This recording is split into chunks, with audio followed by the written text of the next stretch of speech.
Super popular among these top players. I kind of hope now we'll see the... Oh! Guess what? Yay! Boom. Are they listening to our show, Anish, Giri? Anish has been watching your Chessable course, Simon, clearly. Of course, yeah. And, yeah, this is another, maybe a good strategy against the younger players. You don't want to memorize reams and reams of theory. You don't want to have to be too direct. You just want to get a position against them. And here we go. Another good point behind the English opening is White's knight has a perfect square now behind this pawn. Just pointing towards the centre, not occupying the centre, as we talked about in that video earlier. And, OK, the black bishop coming out, putting some pressure on White's knight and White's queen. Another good point behind the English opening. It has a nice safe square to sit on early in the game.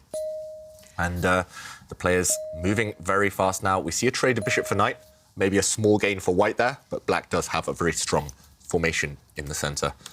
And Simon, you talked about the iron English. What makes it so strong and iron-like, this type of position? Is this a position you covered in your course, maybe? I actually give a different setup for White. I think when you're trying to learn an opening, and this is particularly for club players, players who are just learning something new, it makes it a lot easier if you can play the same kind of setup time and time again, so you don't have to learn many different variable ways, you know, the position turns into. So I recommend the setup that Botvinnik played when he became world champion and he made famous, but also a setup that Magnus Carlsen plays regularly or has done over the last 5 years, and many other players, which controls the light squares. The line that Anish is playing here is also a very common line, and he's got the two bishops, you can see. Even this move that Anish has just played kind of looks a little bit strange. Yeah, I mean, I think this is all very normal, very normal, because, again, White's got the two bishops and you want to develop your bishops. So I think Anish is just thinking, where is my dark square bishop best placed? And he's just aiming to fianchetto it. And this move is very double-edged from Pragg, because in one way, you're attacking the knight, you're gaining tempo, but in the other way, look at the dark squares you're opening up. The dark squares now are really, really weak, and you don't have a dark square bishop as Black to cover them. Maybe we can show that, David, just on the analysis board or on the main board there. So, for example, if Black, OK, he doesn't castle, he takes off this knight, which was actually just sitting on the edge of the board. Very surprising decision. We're going to see two bishops against two knights yet again. But, for example, if Black had castled, now the bishop and queen line up. As you mentioned, Simon, this black pawn now in the centre looks like it's overextended. It wishes it could kind of push back. Pawns don't move backwards, unfortunately, but if it could move back and block this diagonal, because actually checkmating ideas are on the board the whole time. But in the current position, we've just seen bishop takes knight, and the fact that Anish Giri is thinking means he might not play the most obvious queen takes bishop. Instead, he might willingly ruin his own pawn structure. He has indeed done this. He's given himself doubled H-pawns, but yes, these pawns are ugly. At the kind of as compensation for this, he has opened up his rook. A really nice line now for the white rook. I think it would be almost suicidal for Black to castle on the king side, because suddenly the white rook will slide across, hitting the black king. Suddenly the bishop will move across, for example, in this position, and everything is pointing towards this one square. All of the heavy pieces and Black's king, I think, is just going to be doomed long term. There's no way you can really hold this together. Unless you're super brave and kind of really ingenious with your solutions. But I think in this current position, castling would be a practical mistake. It would make more sense to me if Black maybe starts developing his knight, his queen first, and maybe even trying to shift his king in the opposite direction, shift the king to the queen side. To me, this looks like a crazy position. You know, the bishop pair against the two knights. Pawn structure is like random. It's quite funny, because when, you know, we were both juniors around the same time, we're similar ages, and when I was a junior, I was playing the English Opening all the time. So this is like when I was 8, 9, 10, whatever, and all my peers, you know, they'd always be playing E4 opening and be like, "You're so boring. You're playing the English Opening. The English is such a boring opening. How can you play that? You're an old man before your time." And you know, it is actually, as we can see from this position here, a very fascinating opening. And E4, in some respects, is much more boring, especially at top level, because you have many drawish lines there. In the English, you don't have those lines. So, don't listen to what other people say. No. Just do it anyway. You know, don't listen to them. Where Simon and I both played each other when we were very young, like maybe 8 or 9 years old. Ooh. Yeah. And when he played the English against me, that was the very first time I faced that opening. Oh. I was like, what is this? No one picks up that pawn. And so I was like, OK. And I just made up something there. Lost my crushed me, queen. probably. No. It was a game where I lost my queen. And then I thought to myself, he was like, I'm going to win, and I was like, I don't want to lose. So I had a rook in return for the queen. Baby. And no, I won one pawn, and then I won another pawn. I And then you like the offered me a races draw, and I was like, yeah, I'll have that. So the first time you guys played the English, it was a draw. It was a draw. Yeah. Solid. Okay. Yeah. Is it, these games, how would you describe the English games? Are they fighting? Are they solid? That's the beauty of it, I think, the English opening. It suits all kinds of styles. If you want to be solid with white, you can be. But, I mean, if you're in a fighting mood like Anish Giri right here, you can completely imbalance the position. You can open up lines. White's queens and bishops can fly out. Yeah, the English opening has a lot of potential. And likewise for black, as Jovanka says, you can kind of freestyle in a way. You can pretty much do anything as black, and you will be okay-ish. But, yeah, here, I mean, this position... It's actually quite funny because we looked at the game between Ding and Jordan van Foreest, and that game was 2 bishops against 2 knights, and white also had doubled h-pawns. And we've got the same again. But meanwhile, big moment for Pragg.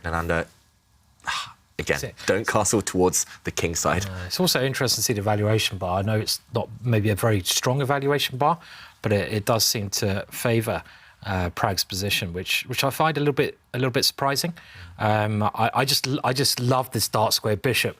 You can never exchange that bishop off as black, and it's on a beautiful diagonal. But maybe I'm relying too much on just one piece. If one piece was going to win the game, I could see that bishop certainly being that piece. But I think I'd still take white here personally. I mean, just The one with the attacking chances. Yeah, for now at least. Yeah. And the only issue is, well, what's white going to do with the king? I mean, yeah, it can move to the left side of the board, but, it's not especially safe there. But, because of the dark square bishop, it's like both a good defensive and attacking piece. And, well, you'll be relieved to see that Pragg listened to David, although they can't really hear us commentating.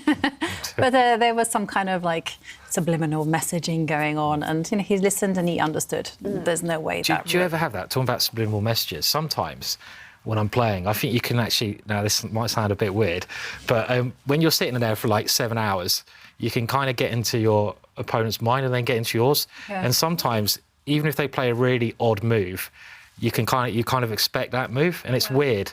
It's like this move, you just think they're going to play this move, even though it's a weird move, and then they play it, and it's like, how did that work out? It's like some kind of mind power going on.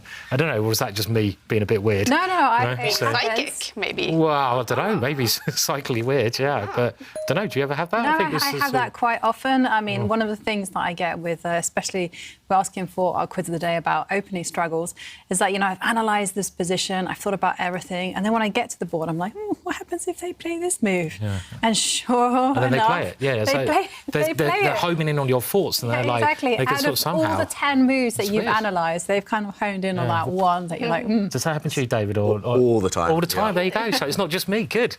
I'm Chess glad. players are psychic. Yeah. You heard it here first. Aha. But meanwhile, we have had a couple of moves, and maybe these 2 players are psychic as well, because they've both copied each other. They've both castled their kings over to the queen side. So no big attacks yet. Both kings are maybe targets long term, but for now, it's all about mobilising white's bishops or mobilising the black knights. And I've got to say, the more I look at it, the more I think, yes, the bishops have potential, but black's knights, for now, have the clearer path towards good squares. OK. Very good strategy, first of all, from Giri. If you castle on what we call the long side, on the queen side, always take another move to shuffle your king towards the corner. It's just safer in the corner, and Pragg copycat again. The psychic bond has not been broken. They're both copying each other's moves. Yeah, always shuffle your king towards the corner because you protect more squares. That way, it's easier to hide, simply. And, yeah, still very kind of weird, imbalanced position, but... The computer thinks level chances for now. And both of these players played a draw in the first round in Chessable Masters. We can take a look at the results from round 1. We did have 3 players who were able to win their games. Sam Shanklin won against Gawain Jones. David Anton, he won the first game against 13-year-old Abhimanyu Mishra. And as we saw, Ding Liren winning game 1 against Jordan Van Voorhist, a crazy game. Right there, all the other games ended with draws. Anish Giri, he played a draw against Nils Grandelius. And Pragnananda, a draw against Bai. So in this one, will we have a winner? The bar just went over to Pragg's side in an exciting game with the English opening.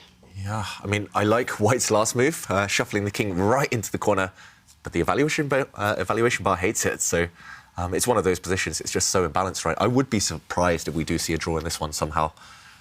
It feels like either the white bishops are going to take over and dominate later on, or the black knights will just be tricky.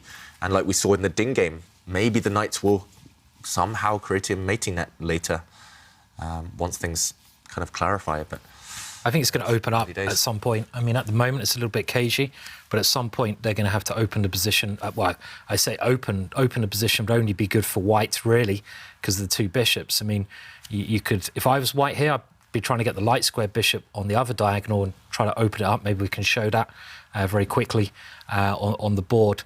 It seems like a very, very normal thing to do, just try to get my piece that's undeveloped pointing towards black's king, and I'd use a little pawn lever in the middle to try and get rid of... The one pawn that annoys me a little bit is black's pawn in the middle of the board, so I'd want to try to move that pawn by pushing a pawn in front of the rook and just trying to get rid of that one. I mean, this seems like a very simple way to play. If I get rid of that pawn, the light square bishop comes to life as well, points over, and this seems like just a normal way to develop the game. So I'm glad you said the word normal, because this was also my first instinct, but then I had a little bit more of a creative instinct, which is actually to kind of be a bit brutal. in the current position? Yeah, in the current position is actually to retreat the queen 1 step onto a light square. OK, so for example here? Yeah, and then the whole idea is actually to step forward with the rook, 2 squares, and have some fun on the 3rd row. I like it. Swinging. Across. You're getting back into the swinging again, Jovanka. We've told you about that swinging, you know. Oh, yeah. Yeah, just say no, I've learned from set of time. Just say no. You don't have to enter into the joke. Really creative, though. Yeah, I like it. Nice idea. Chess. Yeah. It's very caveman style, you know, but I was kind of, because I was a bit frustrated by the fact that, you know, stepping forward the bishop blocks in the rook. This is an abnormal way to play this. Cave women. Yeah, maybe you can combine them all. And, instead of planting this bishop here first, Jovanka's idea here, if black just waits, it's actually hard to see what black does. For example, brings a knight into the centre. Now you lift your rook up, and only then do you bring the bishop to the long diagonal, once your rook's out of the way. And, I mean, it's like a nice plan. I really like it. I really like it as well. I mean, you see where your opponent puts the king, and you simply aim all your pieces at your opponent's king. I mean, it's a nice way to play. I mean, my arrow is there, sorry. Yeah, but aiming towards the black king. Yeah. It's interesting. Very, very interesting. We can see Pragnananda, he's just thinking it's a very tense position, and it's not exactly clear what I think both sides are doing, especially for Pragnananda, who perhaps has to wait a little bit more. But whilst he's thinking, well, we do have 2 competitions. Yeah. We have a selfie competition where this fantastic goodie bag is up for grabs. Everything signed by Anish Giri. Yeah, and... Does that increase the price or lower it? just wondering for a friend. So. You and Anish battling over having the most chessable courses. You are the winner of that. And we see Pragnananda actually stepping forward with his queen's bishop pawn. And, just share with you some selfies. And the first one is from Marco Franjes, who says, big hello to everyone in studio, and is sending us all the greetings from Croatia. And Kaya, you asked for a cool selfie, and here it is. That's what I got. Very cool, Marco. And Inge Lerche Larsen says, watching the chess on YouTube to this view, and take a look at this view. Wow. All I needed to boost my motivation for school is Arendal, such a beautiful place. Wow, so that's where the nice weather in Norway is, because it's definitely not in Oslo. Yeah, it's where the champions train, don't they? Mesterskap. Aha. In Arendal. Is it? I didn't know that. Mesternes Mester? That's the one, yes. Oh, that's a cool TV show. And, so we should head back to the board, because there's been a few changes. Yeah, so Pragg actually really taking risks now because he pushed forward with the black pawn quite near the black king, and Anish said, OK, I'll happily trade here.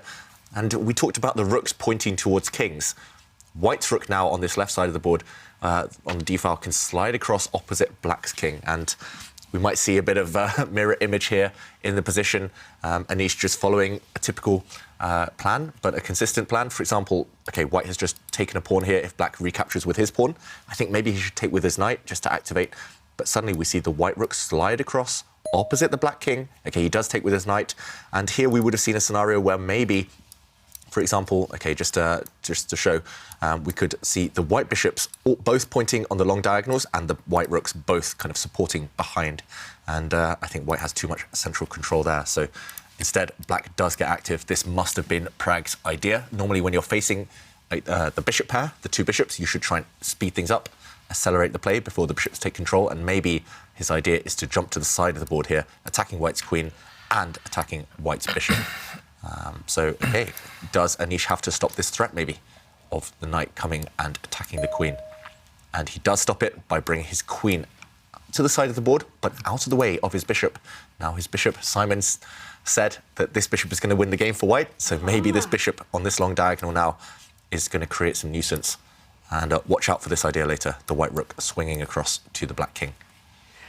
All right, the bar now roughly to the middle. Jovanka did mention the selfie competition we have, where the prize is the signed goodie bag by Anish Giri. And then we also have that other competition going on, the question of today, where you can win a Chessable course valued at $300.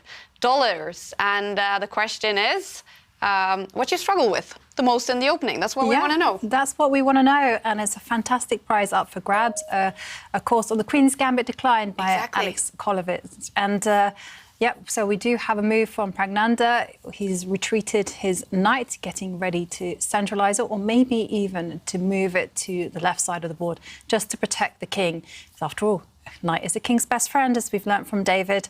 And, well, a lot of people being very honest with their struggles. Ooh. Yeah, and I have to say, I feel a lot of empathy for these struggles. Kernin Lilke says, our interns struggle the most to not play the London system. I have to say, as a Londoner and someone who does play the London system as a hobby, I also sometimes have that urge to play a London system. But I feel I can't help it. Every opening, that gets the most hate, the London system. Really? Every meme I see online is about how much people hate the London system. So it's basically a bad opening? No, it's a great opening. It's a great opening. But from black, it's very annoying because you can't create many winning chances. It's annoying to face. I have to say, I was preparing for someone and his specialty was the London system. And, you know, everything seemed to be slightly better for white. And I was just like, oh, come on. Whenever I look at the London system with white, everything seems to be equal. Why is it like that? So the London system is not the most winning opening, I guess, then. No, unless your name is Magnus Carlsen. He seems to win every time he touches the London system. Yeah. But in this game, we had the English opening, and the winner of today's question of today will then win that course on the Queen's Gambit Declined. And after this game, we're going to deep dive into the Queen's Gambit Declined, which we now know is the second most popular opening on the Meltwater Champions Chess Tour among these top players. And after this game, we're going to deep dive into it, the history of that fantastic and very popular opening. Yeah, and meanwhile, a few changes on the board. The position has slightly opened up. Simon, are you happy to see black's central pawn has been traded off? Yeah, I think I'd be feeling a bit more comfortable if I was white here. I mean, I was feeling pretty comfortable anyway, but I think generally the more open the position comes, the better the bishops become. On the positive side, black's... I mean, another danger you got when you're playing with knights, as black is here, Pragg, they can often be pushed back, pushed away by your opponent's pawns. It's quite hard to stabilise them. And this is just a real problem, knights against bishops. It's not always the bishops are better. It's that the pawns come forwards and they just push those knights back. And in the long run, this seems to be a problem with the black knights. They're not stable. Both of those black knights are not on squares where they can remain for the rest of the game. I don't think white should push the pawn in the middle quite yet, but at some point, it just seems like they're going to get pushed around. And you combine this with the bishops, the rooks, the open lines. It just seems very pleasant for white. And I certainly think Anish is doing very well at the moment. Yeah, also White's king is nicely tucked away. The black king potentially a bit vulnerable. And I guess the question, my next question just before we go back to the players is, does White take this pawn? Can you get away with taking it with your bishop or with your rook? I don't think you should take with the bishop, because if you do get greedy and capture, then suddenly this pawn push will release another attack against this bishop, and look, it's suddenly pinned. This is a pin. If the bishop moves, the rook behind it will fall. But it's slightly tempting to go and grab this pawn with your rook. And after this trade, you don't have the same problem of this bishop getting trapped, because if black does push forward with this pawn, you can maybe just grab. You just get greedy. And I never considered. I never No, considered even taking the pawn. I didn't even think about it. I thought, no, other side of the board. Yeah, I just didn't even look at it. I thought, we just get on with it on the, against the king. David noticed it straight away. Grab that pawn. I've been looking at it for a few moves already, Simon. Yeah. But, well, if you can grab the pawn, why not? It's a pawn is a pawn. He doesn't. He goes for your idea, but very quickly. So the only reason I didn't like this straight away is I thought black could temporarily put the knight on the side of the board, but I guess White's idea is to retreat that bishop, which I've only just seen could be a very good option. But it's black's knights; they just seem very unstable, don't they? And I mean, maybe black's fine, but I wouldn't like to be in his shoes at the moment. Yeah, they could be very, very bad, but they could also be decent and tricky pieces later. So, let's go back to the players. It's still really in the balance right now. And can I just bring your attention to something else? Look at the bar in the game between the youngest grandmaster in the world, Abhimanyu Mishra, and world number 2, Dingley Ren. The bar is all the way over to Abhimanyu Mishra's side. OK, it's very tense, but it does look good for him. So, OK, early days in that one. He's got a big advantage after the opening. It's just about whether he can convert it. Will nerves get in the way? Will Ding be able to fight back? Wait, how big of a shock would that be? So last season, Mishra won one game in that one tournament he played against Pentala Hare Krishna. It was a huge shock. It was just an amazing performance. Now he's playing world number 2. That would be a step up. An even bigger shock, for sure. He's just got to beat Magnus next, doesn't he? And it'd be, all done. So. All right, he'll break the record of Pragnanda. He'll be the youngest player ever to defeat a world champion. Yeah. If he beats Magnus, which is would be incredible achievement. I mean, he'd beat the record by 3.5 years or something at this point, Mishra. Yeah. Incredible. Wow. So still early days in that game. Just keep an eye on it, please. And we will definitely jump over if Mishra is about to win that game. A lot of hard work to be done, though, in the meantime. And do remember, if you are watching us on Twitch, you can, in the control center, actually design your own screen, and you can have up as many games as you want. You can follow both this, and you can follow the studio. You can follow, for example, that game between Mishra and Ding, if you are following us on Twitch. All right, and on the move, the bar is swinging from side to side. Yeah, and it's similar to what Simon pointed out. It's all about whether those 2 black knights on the side of the board, are they a strength, or are they just kind of locked down to each other, immobilized? Are they just kind of bystanders while the real action happens? Pragnananda now, meanwhile, trying to improve his rook. He's eyeing up White's central pawns, which are slightly loose. I guess that's why you hesitated earlier, Simon, from pushing those white pawns, because it does feel a bit loose for White, but no direct threat for black yet. Black's knights can't move, even to go and grab pawns, because they have to protect each other. It's just about how Anish Giri improves his pieces. Maybe it's time to move one of the bishops, move one of the white rooks. Still so tense. And, I mean, this is the type of position which could swing all the way in black's favour, could swing all the way in white's favour. Clock times, it's still in the balance as well. I feel a decisive result in this game. I would be... Cool. I would bet... Well, OK, I'm not a gambling man, but I would be very surprised if it wasn't a draw. Yeah, I have to... If it was a draw, sorry. Yeah, I have to say, I really do like Anish's position, but it comes with a caveat. I do think that he has to consolidate. So, there's a pawn under fire. I think he has to take it on a move-by-move basis, defend the pawn. That's... well, maybe it's not under fire. What am I talking about? There's 2 knights that you were mentioning. Well, they're kind of tangled up with each other, so, yeah. I wonder if White can try to put the rook next to the... Oh, what's this move? No, not this one. I thought Pragg frowns. I thought about putting the rook there and trying to, push those knights away, not the king. Yeah. It kind of makes some sense to get it off the diagonal of the queen, but I don't know. It's very strange. This is like styles, where all our styles come into question. I was just thinking of overprotecting all those pawns. Right. Yeah, going into defensive mode and maybe winning on the counter-attack. Simon was thinking of the attack, and Anish was moving his king, but I don't understand what the plan is. And here, OK, we do see the Stockfish suggestions in terms of moves right now, and 2 moves keep the balance for black. The first move is just incredible, and if Pragg sees it, I'm just going to applaud him, because it's an amazing move, bringing black's knight into the centre. We'll show that in a moment. But if black doesn't find the top 2 moves, he might be in trouble. Everything else gives white a big advantage, over +1. So, OK, let's jump in to show these moves on the board. The second best move, which is also fine, is to just move the rook, improving a piece. This one is possible to find. Maybe you want to stack up your other rook behind it. But the top move for black is to actually give up a knight, plant the knight in the centre of the board, where it looks like it can just be taken for free. White's pawn can just grab this knight. But if you take it, suddenly white loses on the spot because of this knight fork. This is a check, hitting white's rook, and white will lose material. For example, if you move towards your rook to try and defend it, then black's knight actually jumps out the way, discovered check, and hitting the queen. You win the queen on the next go. So this is a deep tactic. You have to see 2 or 3 moves ahead. But the whole idea is to open up this line for the black rook. And to do that, you bring your knight into the centre. The secondary trick is that white's queen can't go and take this knight, because suddenly another knight fork.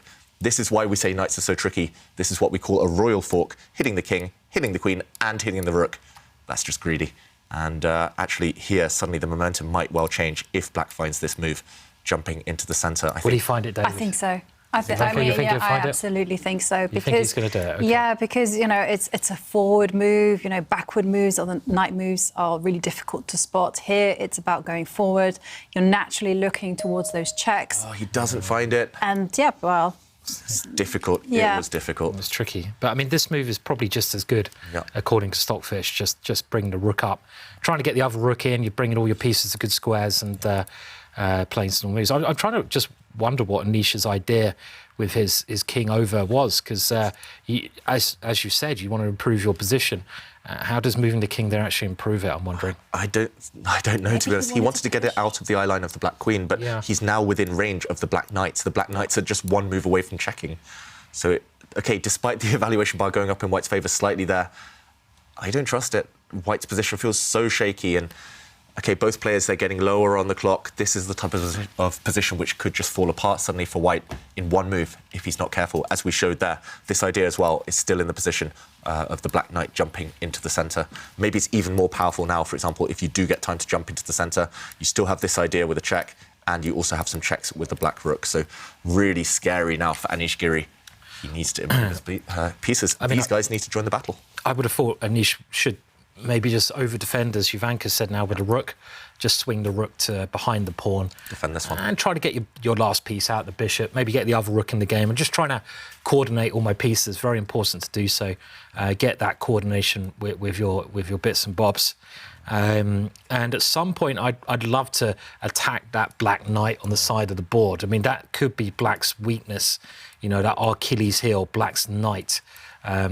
Right on the side, so yeah. But these knights are forced to protect each other, so maybe, as you mentioned there, Simon, if the rook does slide across, maybe you do kind of create this threat. For example, if black moves the rook, of kicking this knight, the kind of protector, kick away the protector, and then once it moves, now you can win the piece it defended. Because suddenly there's no more knight check, you have guarded that square with your rook.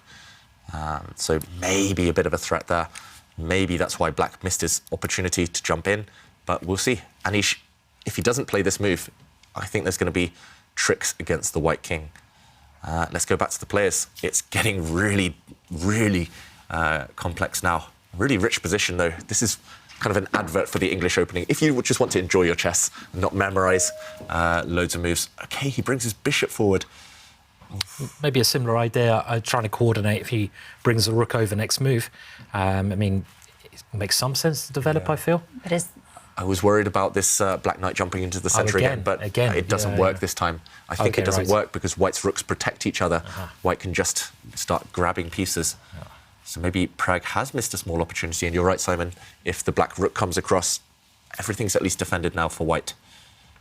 The black knights stuck. We call these superfluous knights, where one is kind of irrelevant. They're both fighting for the same square, and where they're just stuck protecting each other, the two knights. So Pragg, yeah, I'm worried for his chances now. He's missed that one shot, and he's down to 3 minutes. Anish up on 5. Yeah, still. What's going to happen? Yeah, it's not easy. And somehow you feel that, because of White's open king, that Black should be looking at maybe giving up a rook in exchange for a bishop, just to kind of get at White's king. And I think the idea is on the board, but okay, Anish has gone into safety mode and overprotected his one vulnerable spot, the c4 pawn. And how to continue with the black pieces, not easy at all. Yeah. Maybe White can even double up on the c-file with the rooks before doing anything, because, just try to bring everything around the white king. Then you've got this pawn break, haven't you? That David pointed out, this pawn break to unstabilise Black's knight at the right moment. So, this is a little bit strange. I mean, that looks very slow. I mean, that's really calm, isn't it? I mean, really, really calm, that move. But he's such a good positional player, Pragg. That's the very positional move, but this is a tactical position. Yeah. So taking a timeout to just improve a pawn feels a bit slow, and that's why the evaluation bars have reacted all the way on White's side. Well, can you play the move straight away? Yeah, I was going to ask. I mean, push the pawn forward, attack the knight. Is this a big blunder from Pragg potentially? We talked about these knights stuck defending each other, and maybe now White can push forward and kick away, as we called it, the defender, the guardian of the other knight. And after a trade of pawns, for example, we see that this pawn is protected 3 times, so Black can't really go and take it. If you take it, you just lose a piece. After the white rook recaptures, it's defended sufficiently. White has an extra piece here. And if you can't take it in this position, what do you do?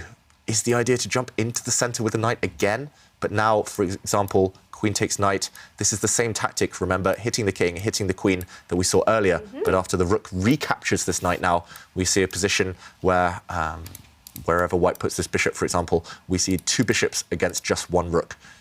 And that's a decisive and material advantage for White.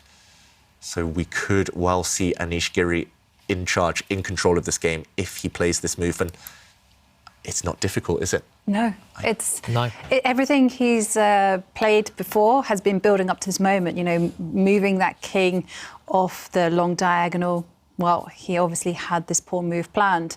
So it's just now about calculation and just to work out there's no tricks and we don't see anything. White's king seems to be pretty safe.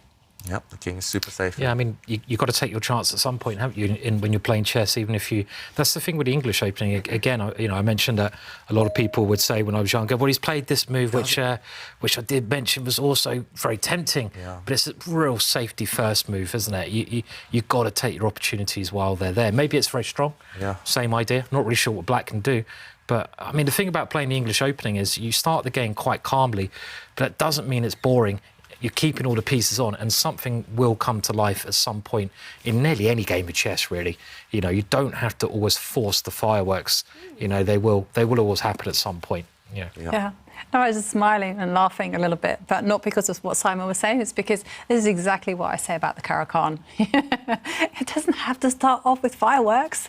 You can be dull at the beginning, and the fun will happen Would you say eventually. it's a dull opening, then? It can be.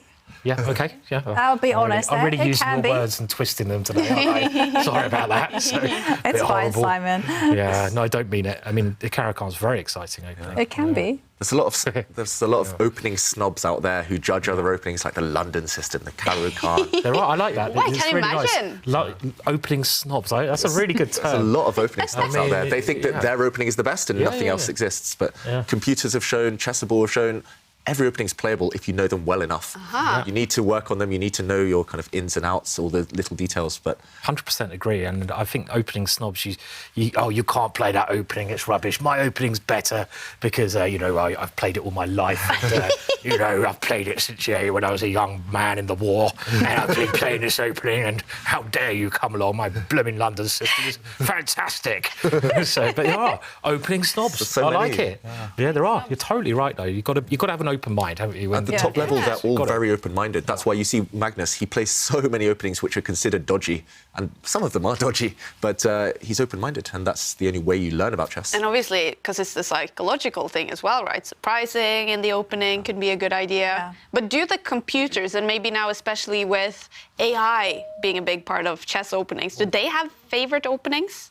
Openings they consider much better? Well, they've been trained because, you know, if they play the mainstream openings, it probably will just fizzle out into a draw. So they've kind of been trained to play these dubious openings, and you see them just breathing new life into the variation. And I'd have to go to the board because things Big are action. going This crazy is crazy. here. Absolute madness. OK, we just missed a couple of moves there, but Black has given up a knight. I don't know whether this is out of desperation or necessity, but Pragg has given up a knight, and now he's gone to attack the white queen.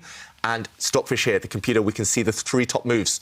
3 moves give white an advantage, but the best move gives up the white queen. And sacrificing the white queen, OK, he does it, but in a different way. That's the 3rd best move, according to Stockfish. And here we see a crazy position still. After this rook is captured, white is going to have a rook and 2 bishops in exchange for the black queen. A rook and 2 bishops are definitely better than 1 queen alone if they can coordinate. But the white king is a bit open, so it's not game over yet. Ooh, what do you think, Simon? Yeah, I really like it, but I am surprised that Anish didn't take the other rook. Maybe we can show that quickly, because you can see here the black king has 2 pawns guarding it. And if we dive into the other option, which was quite critical, Anish had 3-4 minutes. He could have taken the other piece, and let's just show that on the board. And the difference of this, well, you get a very similar exchange of pieces, but now look at the black king. The black king is much more naked there. It's much barer. I mean, it needs, you know, it's like Prince William without any clothes on. He's the king. Put some clothes on, Prince William. You know, you're naked there. So this would have been a better option, clearly, I think, to go for this. But 2 bishops and a rook. Rook works very well with the bishop, so it must be Anish who's still well in charge. Yep, so he's in control as long as he takes kind of care of his own king. So now his rook is attacked. I'm expecting him to just move it forward, and he would love to combine the 2 rooks and kind of go up to the top of the board and checkmate this black king. The fact that the kind of rook and 2 bishops are kind of numerically worth more than the black queen, that's one thing, but also 3 potential attackers. Black only has a queen to defend, only 1 potential defender. And, for example, if Black gives a check himself, the white king is very, very safe, actually, in the corner of the board. And there's no way for the black queen to kind of creep in and check it. Everything's protected, and I'm expecting Anish to just kind of line up his 2 rooks and go for the attack himself. As Simon said, he had a better option, a much better option, actually, I think, aesthetically, objectively, but right now he's still in control, and he has indeed put his rook on this square, maybe eyeing up this pawn in the centre as well. It's Giri's position to lose right now. A couple of results have come in. Wei Yi has won his game against Hare Krishna. A good result for the Chinese in his very first tournament on the tour. It's a draw between Vidit and Gawain Jones. We are keeping an eye on Mishra against Ding Liren because the bar is still liking it for the 13-year-old. The bar is also liking it for Eric Hansen in his fight against one of the top players in the world, Jordan van Foreest.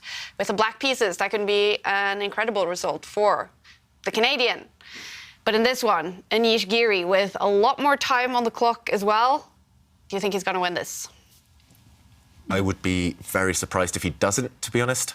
Still needs a lot of hard work. And against the queen, there's always a chance you'll lose control. But Anish, OK, he's going on the attack now, lifting his rook up the board. That's not to bring his rook anywhere, but it's to support White's dark-squared bishop. If White's dark-squared bishop can line itself on the same diagonal as the black queen and black king, it's game over. And he can do that here as well. Look at the 2 players. They both leaned back at the same time. And that's because of this move. What a move. What a finish. Giving up the white bishop, but if the black pawn takes this bishop now, then the white rook on the g-file is free to go up to the top of the board and trap the black king. And Pragg is shaking his head. Game over. Yeah, he knows it's over. There's nothing to do. He has to give up his queen. Very nice game from Anish, I have to say, because, I mean, even though the computer said that Pragg's position was always OK, I think we all agreed that Anish's position was better throughout, and he just kept the pressure on. 2 bishops, won the game. And it's over.